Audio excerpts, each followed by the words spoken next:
Welcome to Season 20 of the 5-Minute Biographies podcast from 5minutebiographies.com, where each week we tell you interesting things about interesting people in about 5 minutes. If you enjoy the show and would like to support us, why not consider buying us a coffee? Head on over to 5minutebiographies.com/coffee to see how. This is episode 6, Eleanor of Aquitaine.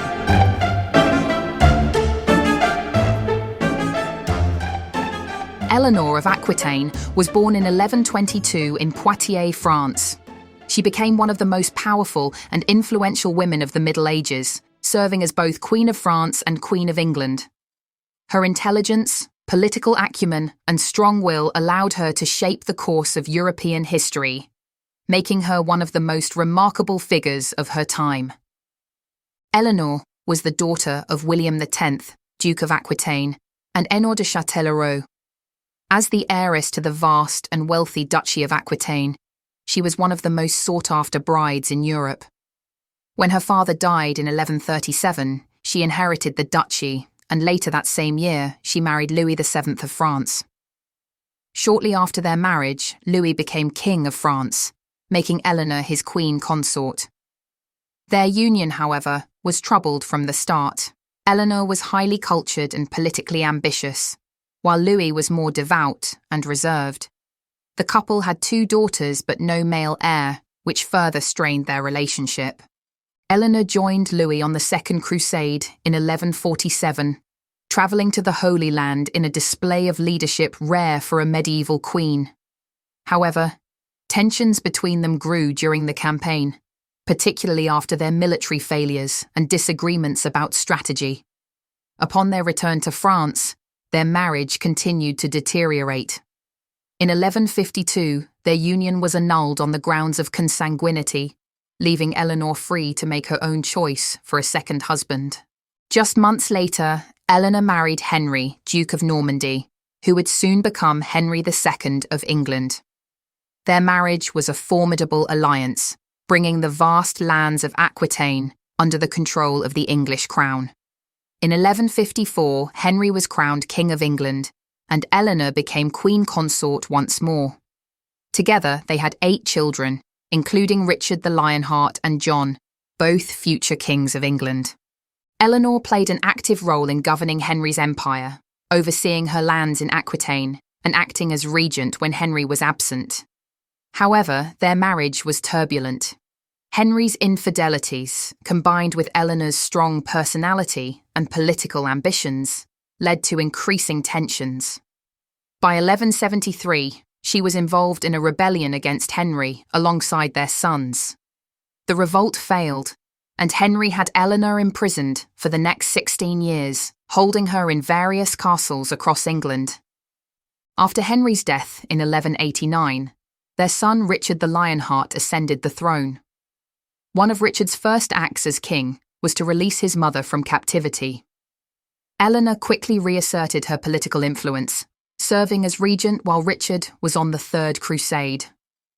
She played a key role in maintaining stability in England, and even travelled across Europe to secure Richard's release when he was captured and held for ransom by the Holy Roman Emperor. Eleanor's later years were marked by continued political involvement.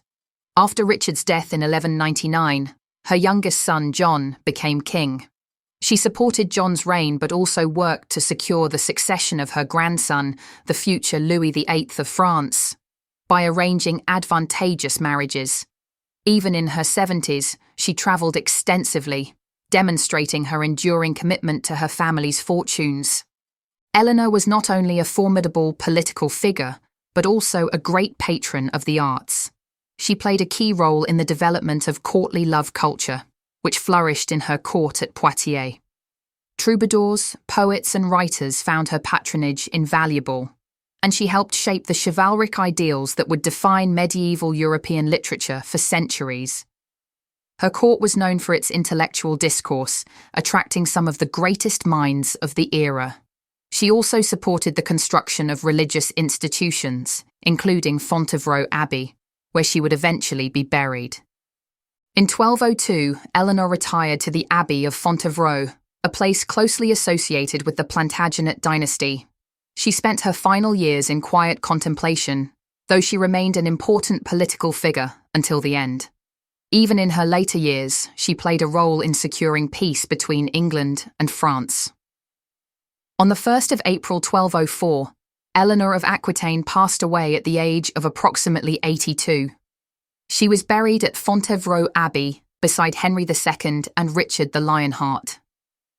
Eleanor's legacy is one of extraordinary resilience, intelligence, and power. She defied the limitations placed upon women in her time, taking an active role in governance, diplomacy, and even military affairs. As Queen of both France and England, she influenced the course of European history, shaping the political landscape for generations.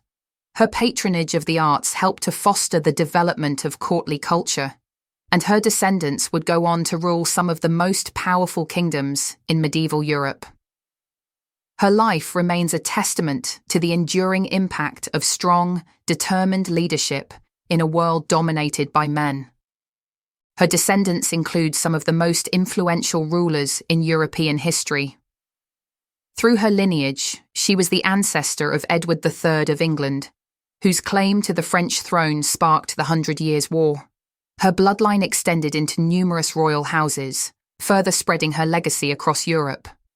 Her influence can also be seen in the legal and administrative reforms undertaken during her lifetime, many of which laid the groundwork for the governance of England and France for centuries.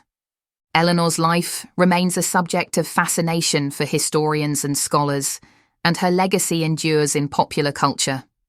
She has been depicted in numerous historical novels, films, and television series, often portrayed as a fierce and independent woman who shaped the destiny of nations.